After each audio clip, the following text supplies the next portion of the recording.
अस्सलाम वालेकुम students, welcome to CBEL concept based education learning YouTube channel. मैं हमाद अहमद आपका ट्यूटर।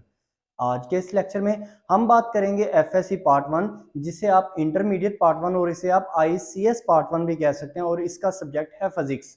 फिजिक्स का स्टूडेंट्स आज हम अपना चैप्टर नंबर 2 स्टार्ट करेंगे, जो कि आपका चैप्टर है वेक्टर्स एंड इक्विलिब्रियम। स्टूडेंट्स बहुत इंपॉर्टेंट चैप्टर है ये आपका, और इस चैप्टर को बेसिकली आप अच्छे से अच्छे कंसेप्ट क्लियर करके इसको अच्छी तरह आप समझ पाएंगे। ठीक है स्टूडेंट्स, और इसका जो आज हम टॉपिक करेंगे वो हमारा फर्स्ट टॉपिक है 2.1, और उस टॉपिक का नेम है बेसिक कॉन्सेप्ट्स ऑफ वेक्टर। ठीक है, आज हम स्टूडेंट्स इस कंसेप्ट को अच्छे से गेन करेंगे। एक्चुअल में ये जो 2.1 आपका टॉपिक है ना, इसको हम 3 लेक्चर में डिवाइड किया हुआ है। क्यों?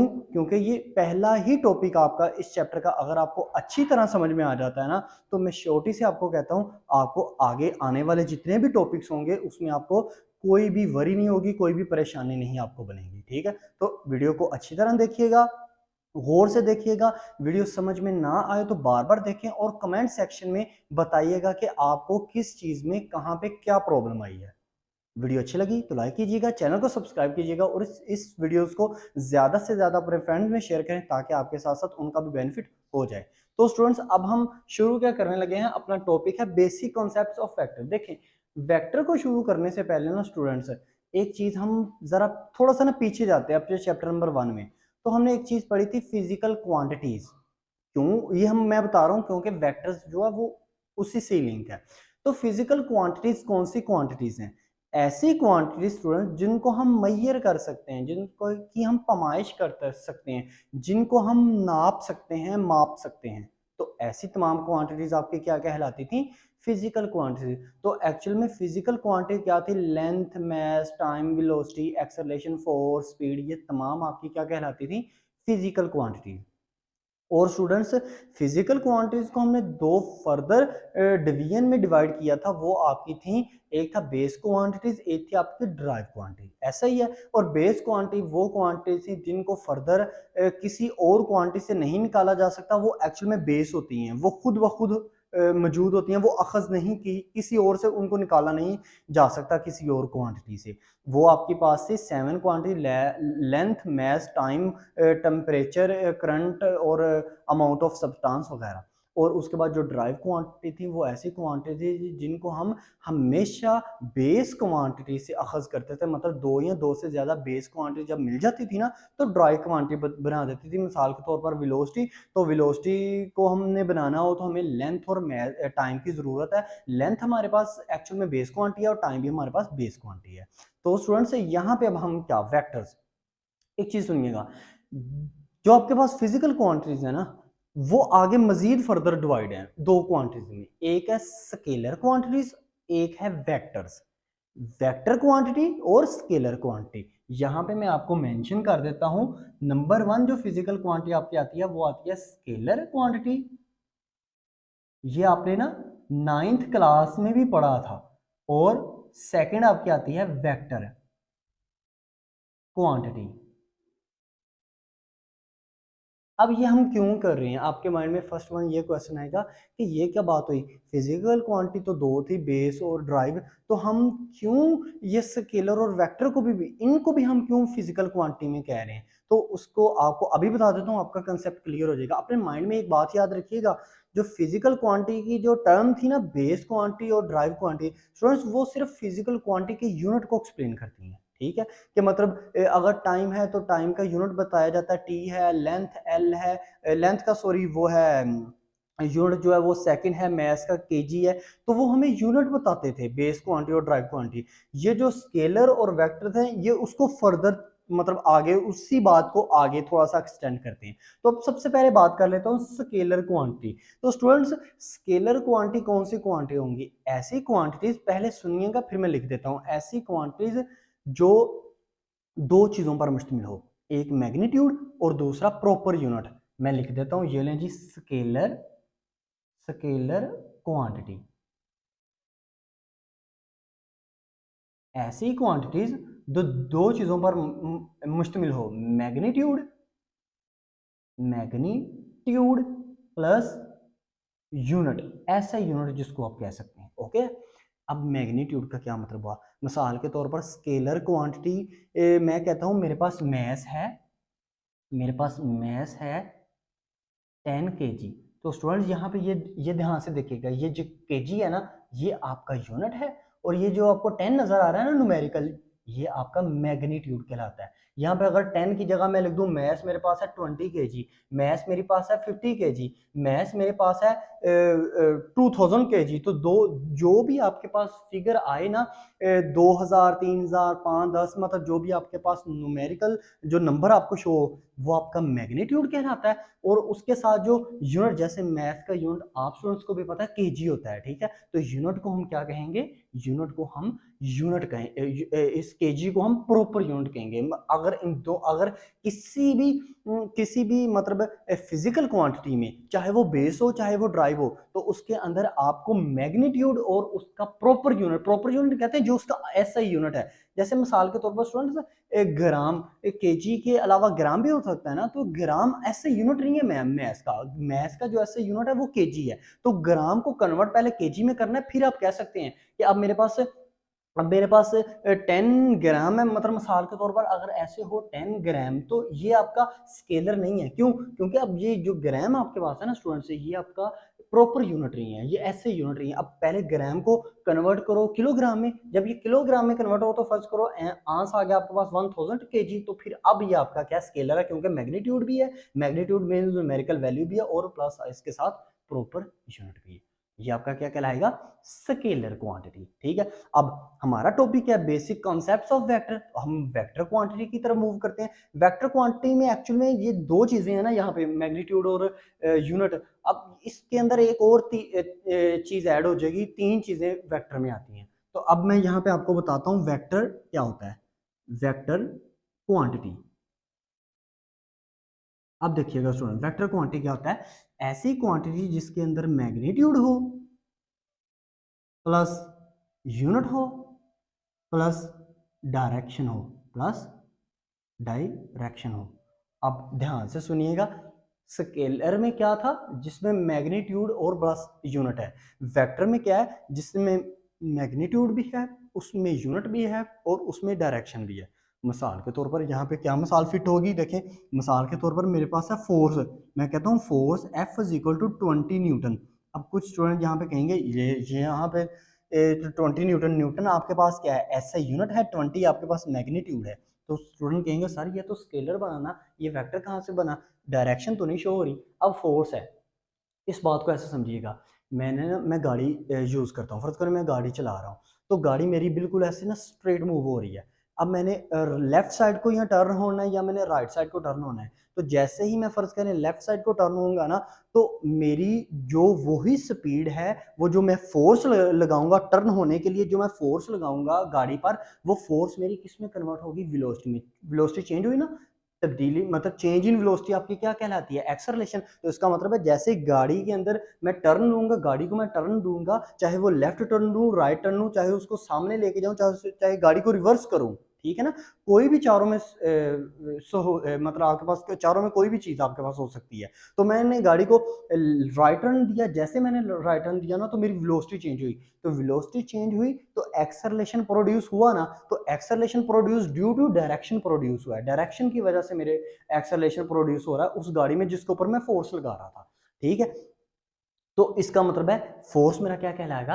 वेक्टर क्वांटिटी कहलाएगा। इस चीज को ऐसे समझो कि फर्ज करो अब मैं गाड़ी नहीं चलाता, मेरे पास गाड़ी बंद पड़ी है, गाड़ी चल नहीं रही, तो मैंने कहा कि धक्का लगाइएगा। अब मैंने कुछ लोग हैं, 2-3 पर्सन है, मैंने उनको कहा कि मुझे आगे को धक्का नहीं चाहिए, बैक जाना है, रिवर्स गाड़ी को करना है, तो वो आगे से गाड़ी को धक्का लगाएंगे। अब गाड़ी में मुझे बताएं, अब जो ड्राइवर अंदर बैठा होगा, गाड़ी के अंदर जो बैठा हुआ है, उसने पीछे की तरफ गाड़ी को लेके जाना है ना, तो वो बैक गियर लगाएगा अपना। ठीक है, तो गाड़ी को आगे से धक्का जब पीछे की तरफ लगाएंगे, अब मुझे बताओ डायरेक्शन क्या है गाड़ी की जो जो फोर्स लगा रहे हैं आगे से 2-3 पर्सन, वो फोर्स पीछे को लगा रहे हैं ना, पीछे को लगा रहे हैं, तो स्टूडेंट्स उसकी डायरेक्शन क्या है? फोर्स की डायरेक्शन डाउनवर्ड है, यानी कि अपवर्ड भी नहीं, सामने की तरफ बैकवर्ड है। ठीक है ना। तो वो पीछे को जो डायरेक्शन लग रही है, फोर्स लग रही है, उसकी डायरेक्शन पीछे है, तो इसका मतलब है वो फोर्स, चाहे वो फोर्स फर्ज करें वो लोग लगा रहे हैं F is equal to 100 newton लगा रहे हैं पीछे की तरफ गाड़ी को रिवर्स करने के लिए, तो इसमें न्यूटन यूनिट हो गया, 100 मैग्नीट्यूड हो गया, मतलब इतनी उन्होंने ताकत लगाई है। और बैक पीछे की तरफ लगाई है, तो वो बैक आपका क्या कहलाएगा, बैक आपकी कहलाएगी डायरेक्शन। तो आपने यहां से क्या सीखा कि वेक्टर क्वांटिटी ऐसी क्वांटिटी है जिसमें तीन चीजें होती हैं, magnitude, unit, proper unit. Proper unit का मतलब होता है जो प्रॉपर यूनिट होना चाहिए, जैसे फोर्स का प्रॉपर यूनिट क्या है, फोर्स का एस से यूनिट आपके पास न्यूटन है, ठीक है।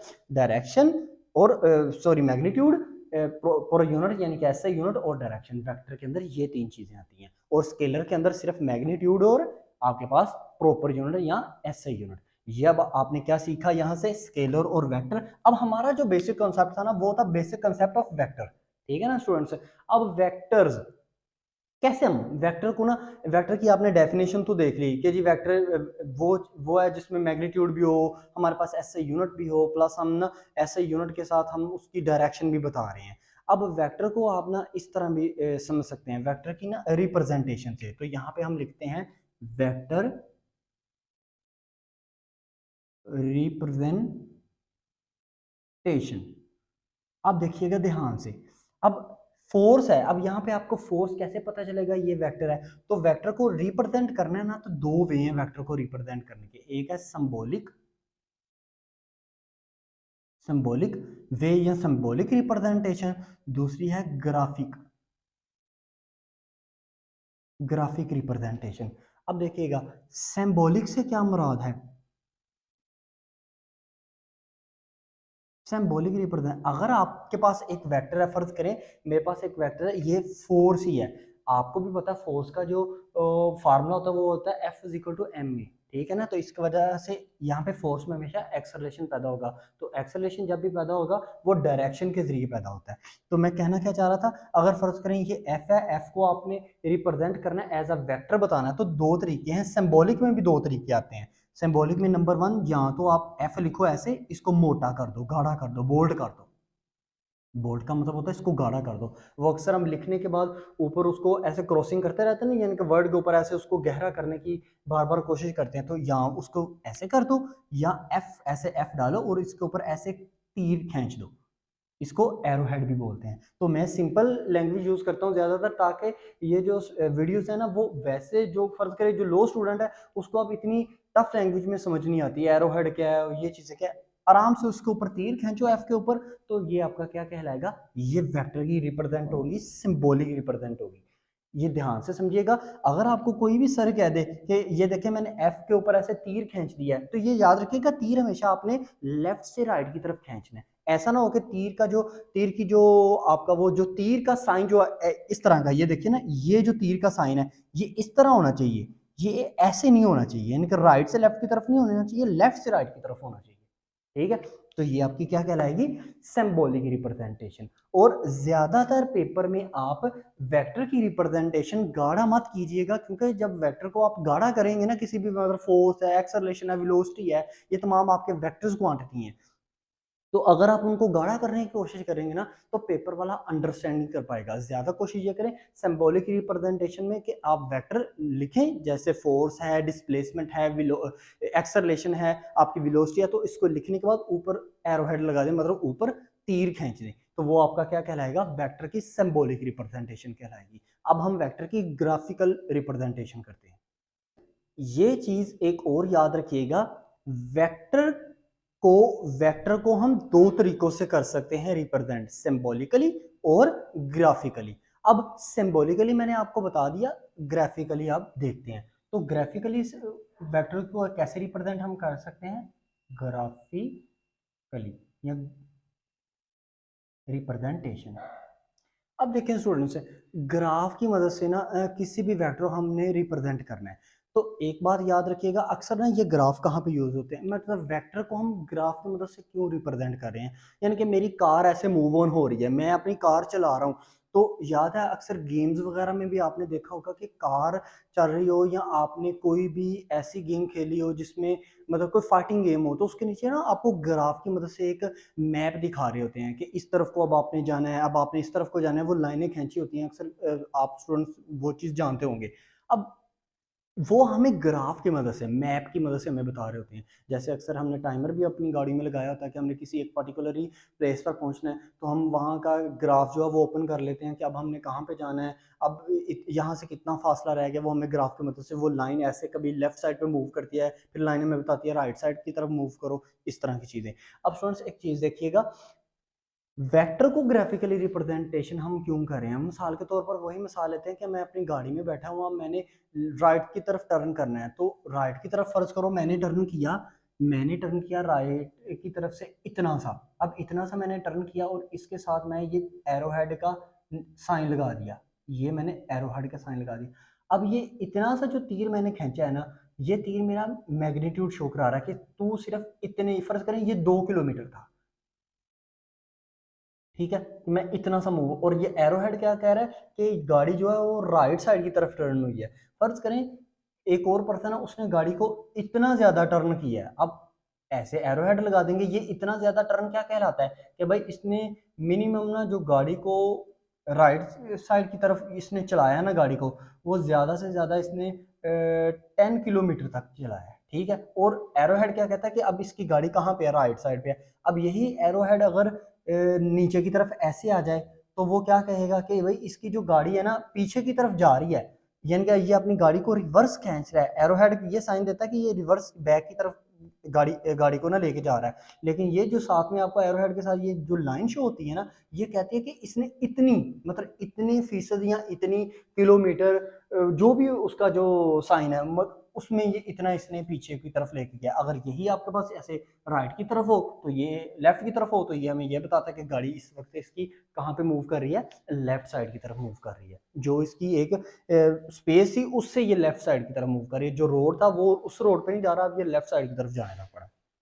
तो ये क्या ग्राफिकल रिप्रेजेंटेशन। ग्राफिकल रिप्रेजेंटेशन में आप किससे, देखिए एरो हेड में आपको जो एरो हेड की जो कैप है वो आपको जाहिर करती है कि ये किस तरफ की इसकी डायरेक्शन है, और जो एरो हेड की जो तीर की वो जो लाइन है वो आपको क्या कहती है, मैग्नीट्यूड के, मतलब ये मतलब कितने इसने 10 किलोमीटर का फासला भी राइट साइड पे तय किया है, या 20 किलोमीटर का, या 5 किलोमीटर का, या 2 किलोमीटर का, कितना। ठीक है स्टूडेंट्स। अब ग्राफिकली रिप्रेजेंटेशन इतनी आसान भी नहीं है जितनी आप स्टूडेंट समझ रहे हो। एक्चुअल में ना वेक्टर को ना स्टूडेंट्स, वेक्टर को अंडरस्टैंड करने के लिए हमें वेक्टर अलजबरा पढ़ना पड़ता है। अब वेक्टर अलजबरा क्या है? अब वेक्टर अलजबरे में ना आप ना दो चीजें पढ़ेंगे, एक आप पढ़ोगे प्लेन, और एक आप पढ़ोगे 3 डायमेंशनल आपका कोऑर्डिनेट सिस्टम।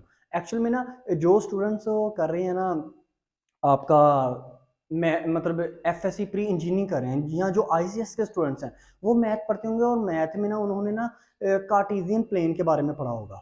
ये क्या होता है, इसकी मदद से अब वो वेक्टर को समझाने की कोशिश करता है कि भाई एक्चुअल में ना आपका जो वेक्टर है ना, अगर 2 डायमेंशनल हो तो किस तरह आपने उसको अंडरस्टैंड करना है, अगर 3 डायमेंशनल हो तो इसको आपने किस तरह अंडरस्टैंड करना है। अब हम वेक्टर को ग्राफिकली रिप्रेजेंटेशन जो वेक्टर की है ना उसको मजीद आगे पढ़ते हैं कार्टेशियन प्लेन की मदद से। इसको आप रेक्टेंगुलर कोऑर्डिनेट सिस्टम भी कहते हैं, इसको कार्टेशियन कोऑर्डिनेट सिस्टम भी कहते हैं, और इसको रेक्टेंगुलर कोऑर्डिनेट सिस्टम भी कहते हैं। मैं आपको बार बार बता रहा हूँ, अगर कोई स्टूडेंट मेडिकल से रिलेटेड है उसको ये चीज़ अंडरस्टैंड करने में ज़्यादा डिफिकल्टी भी हो सकती है कि ये कार्टेशियन प्लेन क्या, ये कार्टेशियन रेक्टेंगुलर सिस्टम क्या है। मैं आपको कह रहा हूँ कि ये जो प्री इंजीनियरिंग के स्टूडेंट है ना उनके मैथ में ये ज़्यादा मैथमेटिकली चीज़ है।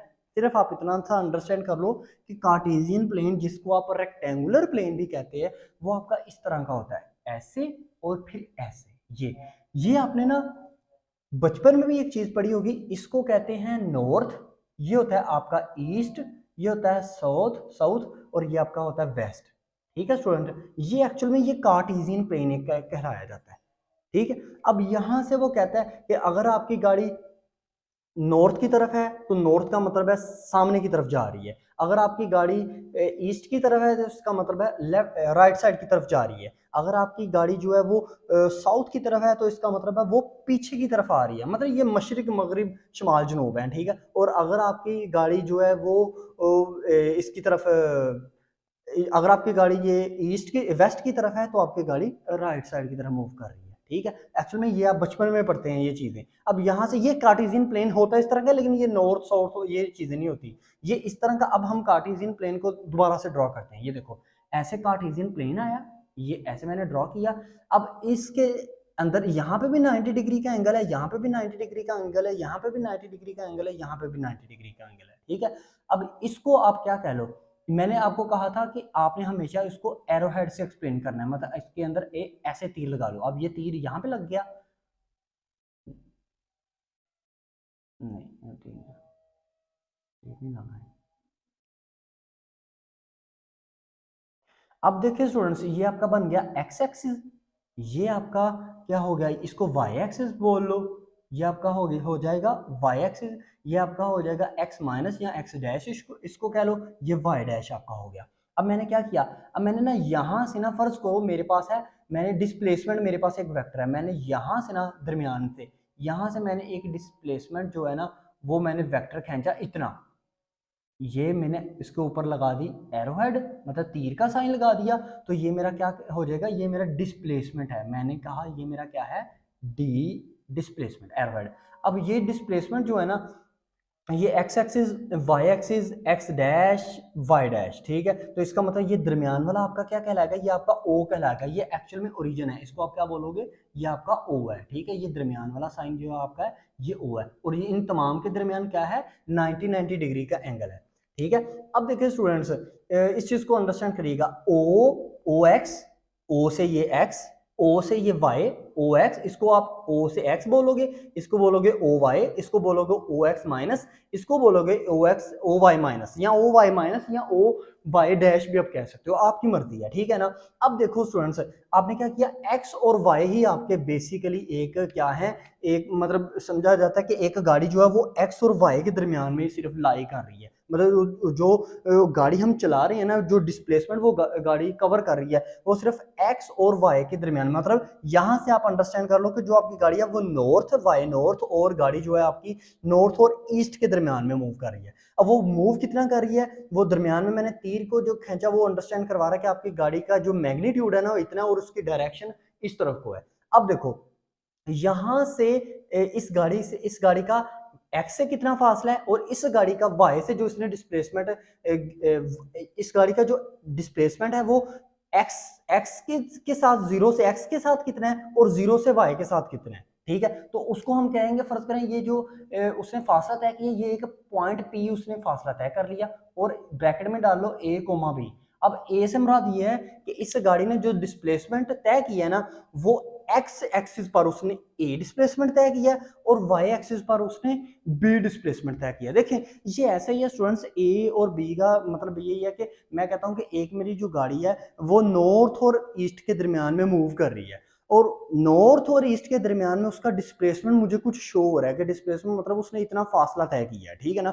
और वो फासला कितना है, वो फासले को मैंने कहा कि ईस्ट के दरमियान, इस ईस्ट से उसने जो फासला तय किया वो ए है, और जो नॉर्थ के दरमियान उसने फासला तय किया ना वो बी है। इसको आप ईस्ट का फासला, इसको आप ये भी कह सकते हो कि जी 10 किलोमीटर तय किया, और नॉर्थ से इसने 15 किलोमीटर तय किया। एक्चुअल में आपका जो बुक वाला है वो ए और बी को लेता है, ज्यादातर स्टूडेंट्स आपको जो सर भी पढ़ाएंगे वो ए और बी से पढ़ाएंगे, लेकिन मैं भी ए और बी ले रहा हूँ, लेकिन आपको इजी मेथड में समझा रहा हूँ कि इसको आपने ए और बी को इस तरह अंडरस्टैंड करना है, ठीक है। जो पॉइंट पी है वो आपको ये शो हो रहा है कि इस गाड़ी ने ना एक पॉइंट तक पहुंचना था, मतलब एक मंजिल तय करनी थी, चाहे वो मंजिल फर्ज करें लाहौर है, कराची है, इस्लामाबाद है, पिंडी है, कुछ भी है, ठीक है ना स्टूडेंट्स। और वो मंजिल जैसे तय हो रही है ना, तो उस मंजिल में उसका नॉर्थ से एक फासला बन रहा है और एक फासला उसका ईस्ट ईस्ट से फासला बन रहा है, ठीक है। और नॉर्थ को कह लो आप वाई एक्सिस कह लो, और ईस्ट को आप एक्स एक्सिस कह लो। ज्यादातर अंडरस्टैंड करने के लिए यही है कि एक्स एक्सिस और वाई एक्सिस के दरमियान में उसका एक फासला बन रहा है। अब ये एक्स और वाई, ये दो एक्सिस है ना, जब दो एक्सिस के दरमियान आपका कोई भी डिस्प्लेसमेंट शो हो या कोई भी वेक्टर, चाहे वो वेक्टर डिस्प्लेसमेंट है, फोर्स है, वेलोसिटी है, एक्सेलरेशन है, तो उसको हम कहते हैं प्लेन। क्या कहते हैं? प्लेन। उसको हम एक प्लेन कहते हैं, प्लेन कोऑर्डिनेट इसको कहते हैं, या प्लेन एक्सिस कहते हैं। और ये जो स्टूडेंट्स आपके x axis, y axis, x dash और वाई डैश एक्सिस जो है, ये इन चारों के चारों एक्सिस को हम कोऑर्डिनेट एक्सिस कहते हैं। ठीक है। अब ये आपका प्लेन में आपने पता चला लिया कि आप किसी भी डायरेक्शन को किस तरह मूव कर सकते हैं। अब फर्ज करें स्टूडेंट, जो आपकी बुक में जो वो इसमें सेकंड कॉन्सेप्ट कहता है ग्राफिकल रिप्रेजेंटेशन ऑफ वेक्टर में, वो कहता है कि थ्री डिमेंशनल कोऑर्डिनेट की मदद से, थ्री डायमेंशन कोऑर्डिनेट। अब इसमें आप थ्री डायमेंशन से क्या मुराद है? ये फर्ज करो ऐसे ऐसे, अब यहां से इस कॉर्नर से मैंने एक लाइन को खींचा ऐसे। अब ये मेरे पास क्या बन गया? एक्चुअल में यहां पे मैं ना बनाना चाह रहा हूं तीन तरह के एक्सिस। इसको मैं कह लेता हूं, ये मेरे पास है एक्स एक्सिस, ये मेरे पास है वाई एक्सिस, और ये मेरे पास है स्टूडेंट जो आपको दरमियान में शो हो रहा होगा, ये आपके पास क्या है? जी एक्सिस, मतलब जेड एक्सिस। ओके।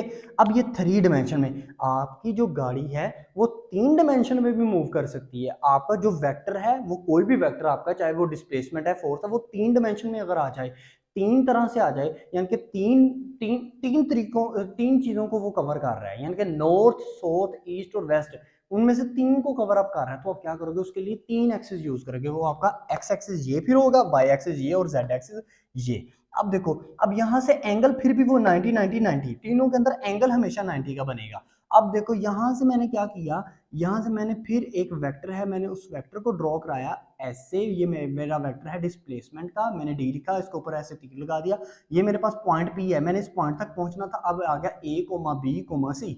अब इसका क्या मतलब हुआ? इसका मतलब ये हुआ कि एक्स एक्सिस ओरिजिन, मैंने कहा जहां से आपने डिस्प्लेसमेंट का तीर ऐसे ऊपर को लेके जाना है, वो आपका ये ओरिजिन बनता है। ये स्टूडेंट आपका क्या बनेगा? ओरिजिन। अब ओरिजिन से एक्स एक्सिस का जो फासला है वो आपका ए है।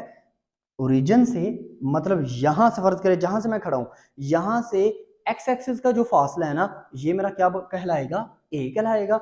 यहां से ही वाई एक्सिस का जो फासला है वो मेरा क्या कहलाएगा? बी कहलाएगा। यहां से ही जेड एक्सिस का जो फासला है वो मेरा क्या कहलाएगा? सी कहलाएगा। ठीक है स्टूडेंट्स, फासला, डिस्प्लेसमेंट, आई थिंक सो आपको पता चल गया। और वो जहां तक उस गाड़ी ने पहुंचना था, उस पॉइंट को मैंने कह दिया कि ये मेरे पास पॉइंट पी है। अब थ्री डिमेंशन है तो इसमें तीन एंगल की बात होगी। अब थ्री डिमेंशन जब भी चीज आ जाए ना, तो याद रखिएगा उसमें एंगल आ जाते हैं। अब एक्स एक्सिस पे जो एंगल बनेगा ना, हालांकि एंगल इसमें तीनों 90 90 हैं, लेकिन अब ये तीन डिमेंशन है तो एंगल को हम रिप्रेजेंट करेंगे। एक्स एक्सिस पे जो आपका एंगल बनेगा वो आपका बनेगा अल्फा एंगल। वाई एक्सिस पे जो एंगल बनेगा उसको कह लीजिएगा बीटा, और जेड एक्सिस पे जो एंगल बनेगा उसको कह लीजिएगा गैमा। मतलब अल्फा, इसको आप ऐसे अल्फा से, इसको आप बीटा से, और इसको आप ऐसे गैमा से रिप्रेजेंट कर लेंगे। अब ये स्टूडेंट्स आपकी क्या कहलाती है? Graphically representation. दोबारा से कर लेते हैं बात। हमने बेसिक कंसेप्ट के टॉपिक में अभी तक क्या पढ़ा है? हमने उसकी थोड़ी सी डेफिनेशन देखी, उसमें हमने स्केलर के बारे में बात की, वेक्टर के बारे में बात की। स्केलर को हमने ये कहा कि स्केलर जो है उसको हम मैग्नीट्यूड और सिर्फ प्रॉपर यूनिट से इजहार करते हैं। जो वेक्टर है उसको हम magnitude, proper unit plus direction भी देखते हैं। ठीक है। फिर हमने बात की कि जो हम वेक्टर हमारा है उसकी रिप्रेजेंटेशन दो तरह से है, एक सिंबॉलिकली रिप्रेजेंटेशन और एक ग्राफिकली रिप्रेजेंटेशन। सिंबॉलिकली रिप्रेजेंटेशन में दो चीजें आ जाती हैं। वेक्टर को अगर आपने रिप्रेजेंट करना है सिंबॉलिकली तो दो तरह से रिप्रेजेंट कर सकते हैं। यहाँ वेक्टर को लिखो एफ, यानी कि एक वेक्टर है उसको लिखो और बोल्ड कर दो, गहरा कर दो, या एफ डालो उसके ऊपर तीर खींच दो, तो वो आपका क्या कहलाएगा? Symbolically representation. रिप्रेजेंटेशन का मतलब होता है लिखने का तरीका, जाहिर करने का तरीका। और दूसरा एक वेक्टर को रिप्रेजेंट करने का तरीका कि ग्राफ की सूरत में। ग्राफ की सूरत में हम कैसे रिप्रेजेंट कर सकते हैं? या आप टू डिमेंशन जिसको आप प्लेन, या आप थ्री डिमेंशन जिसको आप या आप टू डिमेंशन में या आप थ्री डिमेंशन में उसको ग्राफ की सूरत में वेक्टर को रिप्रेजेंट करेंगे। और याद रखिएगा ये दोनों जो टू डिमेंशन यानी कि प्लेन और थ्री डिमेंशनल जो आपके होंगे, ये हमेशा कार्टेशियन प्लेन ड्रॉ करेंगे, जिसको और रेक्टेंगुलर कोऑर्डिनेट सिस्टम भी कहते हैं। ये एक सिस्टम है जो आप मैथमेटिकल जो स्टूडेंट एफएससी प्री इंजीनियरिंग या आईसीएस प्री इंजीनियरिंग आईसीएस करते हैं वो इस बारे में अच्छी तरह जानते हैं कि आपका कार्टेशियन प्लेन क्या होता है। अब देखो स्टूडेंट्स, इसके बाद आपने इसमें ये भी सीखा कि जो आपका ये ग्राफिकली रिप्रेजेंटेशन होगी आपकी वेक्टर की, ये याद रखिएगा हमेशा इसको वेक्टर अलजबरा कहते हैं। ये उसने वर्ड भी यूज किया हुआ है आपकी बुक में, इसको हमेशा क्या कहेंगे, वेक्टर्स अलजबरा। अब इसके बाद आप नेक्स्ट क्या पढ़ेंगे, नेक्स्ट जो आपको नेक्स्ट वीडियो में मिलेगा उसमें ये कहता है जो स्केलर है आपका, स्केलर में मैग्नीट्यूड और यूनिट होता है ना। जैसे मेरे पास फर्ज करें एक बॉल है, उसका जो मैस है m is equal to 10 kg है, तो मैं 10 में मैं एक और मेरे पास मैस है, बॉल है, वो m2 है, वो मेरे पास है 20 kg। इन दोनों को मैं अगर ऐड करना चाहता हूँ तो 10 प्लस 20 30 kg टोटल। यानी कि कहने का मतलब ये है जो आपके स्केलर क्वांटिटीज है ना स्टूडेंट्स, वो उसमें आप मैथमेटिकली ऑपरेशंस कर सकते हैं, मतलब उनको आप जमा माइनस ज़रब तकसीम कर सकते हैं। लेकिन आपकी जो वेक्टर्स क्वांटिटी है ना, उनको आप जमा माइनस ज़रब तकसीम इतने इजी वे में नहीं कर सकते। अब उनको कैसे करना है हमने, फर्ज करें मेरे पास दो वेक्टर्स हैं, तो उनको मैंने प्लस कैसे करना है, उनको मैंने माइनस कैसे करना है, उन दोनों को मैंने मल्टीप्लाई कैसे करना है, उन दोनों को मैंने डिवाइड कैसे करना है, वो एक सिंपल वे नहीं है, वो कैलकुलेटर की मदद से क्यों नहीं आप कर सकते। उसकी वजह क्या है, क्योंकि उसके अंदर डायरेक्शन आ जाती है। फर्ज करें मेरे पास एक m, मेरे पास एक वेलोसिटी है, वो है 2 मीटर पर सेकंड, ठीक है ना, और एक मेरे पास वेलोसिटी v2 है, वो है 3 मीटर पर सेकंड। अब ये इसकी जो डायरेक्शन है वो है नॉर्थ और इसकी डायरेक्शन है वेस्ट। अब नॉर्थ एक अलहदा पोजीशन है, वेस्ट एक अलहदा पोजीशन है, तो डायरेक्शन से डायरेक्शन कभी भी प्लस नहीं होती, माइनस नहीं होती, मल्टीप्लाई नहीं होती और डिवाइड भी नहीं होती। उसके लिए हम आगे कुछ रूल्स पढ़ेंगे। अब नेक्स्ट वीडियो हम उन रूल्स को देखते हैं। वीडियो अच्छी लगी तो लाइक कीजिएगा, चैनल को सब्सक्राइब कीजिएगा। अब तक के लिए इतना ही, अपना ख्याल रखें, अपने यूट्यूब चैनल का भी। अल्लाह हाफिज़।